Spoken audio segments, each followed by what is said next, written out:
يا جماعة احنا كده فعليا هنبقى بنبتدي أول اجتماع لينا في المدرسة، والاجتماع ده علشان تشكيل مجلس الإدارة. انت يا بابي هتبقى رئيس مجلس الإدارة ومدير المدرسة كمان حبيبي. شكر جدا يا جماعه. أما حضرتك يا أنكل شهاب هتبقى نائب رئيس مجلس الإدارة، واحنا الثلاثة هنبقى أعضاء في مجلس الإدارة، بس أي قرار بيتاخد الموافقة بتاعته لازم تكون برأي الأغلبية. يا ولاد اللذينه، بنتك تضحك عليا بكلمتين عشان وافقت تبقى انت رئيس مجلس الاداره وانا النائب؟ يبقى كده علمت عليا كده قدام شله النادي؟ ماشي، مقبوله منكم. انت بتقول كده، امال انا اقول ايه؟ اللي خلتني انا عضو عادي وعز بيه هو رئيس مجلس الاداره عشان يعلم عليا قدام شله النادي كلها. انت من الشله؟ لا ليه؟ زعلان ليه؟ لا مش زعلان. هزارك شوف فتح علينا ايه؟ اصمت، احلف ماخدك معايا في حته، سامع ولا لا؟ سوري يا انكل شهاب، سوري. يا جماعة ما علينا، تحبوا نبتدي منين؟ اول حاجه نبتدي بيها بسم الله الرحمن الرحيم عشان ربنا يوفقنا. بسم الله الرحمن الرحيم. تاني حاجه، احنا فاتحين المدرسه دي لمين؟ مين الجمهور المستهدف اللي احنا فاتحين عشان المدرسه؟ الطلبة. فيروز، الطلبه هم اللي بيختاروا المدرسه برضو؟ طبعا لا، اولياء الامور المامز والدادز والكلام الجميل ده هم اللي بيختاروا. لما نعرف اولياء الامور بقى هم عايزين ايه نقعد مع بعضينا ونحط الاستراتيجي بتاع المدرسه. نائب يا جماعة، نائب. انا مشتركه في اغلب جروبس الماميز دي، كل شغلي اونلاين عليه، هسالهم النهارده كلهم. وانا كمان هكلم سارة وكل اصحابي اللي اعرفهم في النادي. جميل، نشتغل على الكلام ده وبعد كده نشوف ماما عايزه ايه، ولما نعرف ماما عايزه ايه نقعد نشتغل بجد. والله العظيم نائب.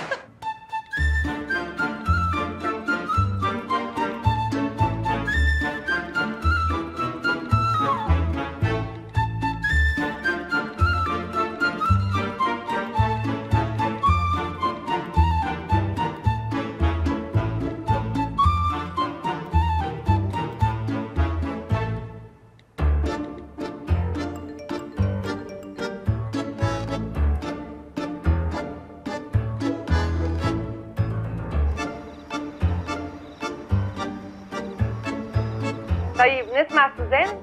هاي فيروز، انا عايزه اقولك انك جيتيلي في وقتك اصلا. انا معايا بنتي اول سنه ليها السنه دي في المدرسه وحاساني تايهه جدا. حبيبتي طبيعي جدا التوهان ده، وعايزه اقول لك هيستمر معاكي فتره يعني. الله يطمنك، ده انا قلت علشان اول سنه بس. ما هي المشكله ان المدرسه هي اللي بتتسبب في كده، واغلبنا بيدفع فلوس كتير قوي فيها. ده مش كتير بس، ده كتير اوفر. بالظبط كده. وعشان كده انا بحس ان اقل حاجه ان احنا نستحقها اننا نلاقي اكتيفيتيز ونلاقي كواليتي في المنهج تبقى على الاقل يعني على قد الفلوس اللي احنا بندفعها. وعلشان كده انا عملت الروم دي. احنا عاملين الروم دي. عايزه بقى اسمع اكتر عدد فيكم، عايزاكم كلكم تقولوا لي ايه اكتر حاجه ناقصاكم في مدرسه ابنك او بنتك يعني. انا مشكلتي باختصار ان بنتي شعرها طويل، فطبعا عرفت ايه اللي بيحصل لحد ما البنت اتعقدت وغيرنا اكتر من مدرسه. المشكله بقى ان في مره كانت تنمر من واحده من المدرسات. انا مشكلتي ان انا شايفه المصاريف اللي ندفعها مفيش قصادها مقابل. يعني مثلا السبورتس اكتيفيتيز في المدرسه تقريبا زيرو. هو واضح ان انا الراجل الوحيد اللي موجود في الروم، بس انا كنت عايز اقول ان زي ما الامهات عندها مشاكل، الابهات كمان عندهم مشاكل. يعني انا مثلا سنجل فاذر، فبعاني مع بنتي من نفس المشاكل اللي بتعانوا منها مع اولادكم.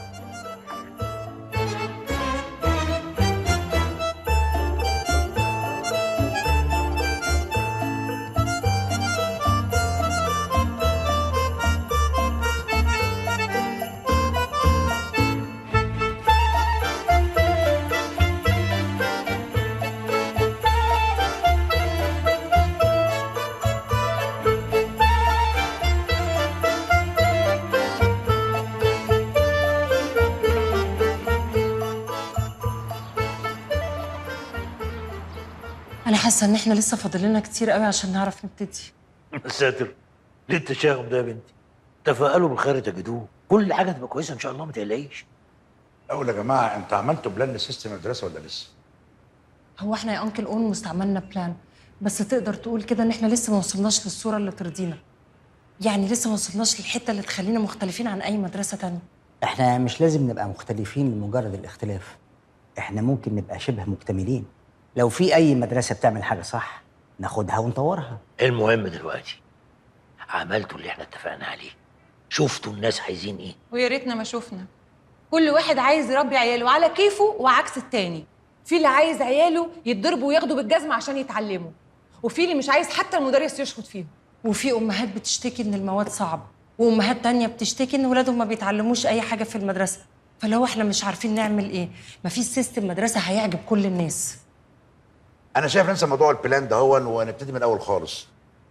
انتوا هتسموا المدرسه ايه الاول؟ هو احنا لسه ما استقرناش على اسم. بس والله يا انكل ده سؤال مهم جدا فعلا، احنا زي ما فكرناش فيه قبل كده. ايه رايكم نسميها مدرسه الامل؟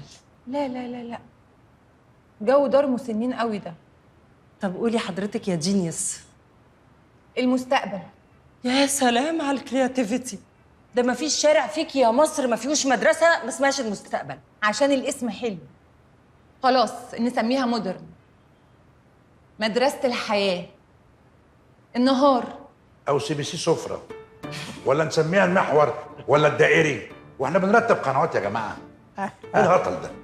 طب بصوا، قبل ما نفكر الاول الاسم حلو ولا وحش، نفكر في اسم له معنى ونشوف احنا اخترنا الاسم ده ليه بالتحديد. طب كويس، هدفكم ايه بقى في المدرسه؟ نفسنا في حاجات كتير جدا. نفسنا نوفر تعليم كويس جدا للاولاد، نفسنا نطلع جيل فاهم في الاتيكيت، عنده اخلاق، عنده ادب، بيعرف يتصرف، مش جيل كده ضارب لخمه. وعايزين نثبت لهم كمان ان احنا الاصل بتاعنا كويس، مش محتاجين العيال يبقوا بيتكلموا انجليزي بس وما بيعرفوش يتكلموا عربي وبيقلدوا الخواجات في كل حاجه. نقول لهم طب قلدوهم في الصح يخلعوا. حلو قوي اللي انتوا بتقولوه ده. انتوا عارفين ان في واحده حلمت الحلم اللي انتوا بتحلموه ده من سنين طويله قوي؟ الواحده دي اسمها الاميره فاطمه اسماعيل. الست دي صرفت فلوس كتير جدا على التعليم وعلى المدارس، ولولا فاطمه اسماعيل دي كانش هيبقى في حاجه اسمها جامعه القاهره.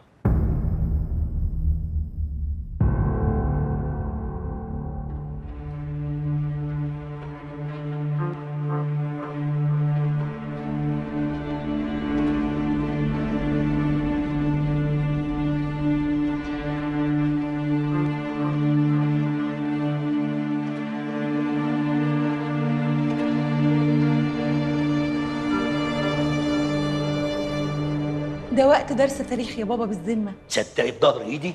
اسكتي انت، انكل عصمت بيتكلم صح. طب ايه رايكم نسميها مدرسه الاميره فاطمه اسماعيل، ويبقى تكريم ليها على اللي هي عملته واللي احنا بنحاول نكمله دلوقتي.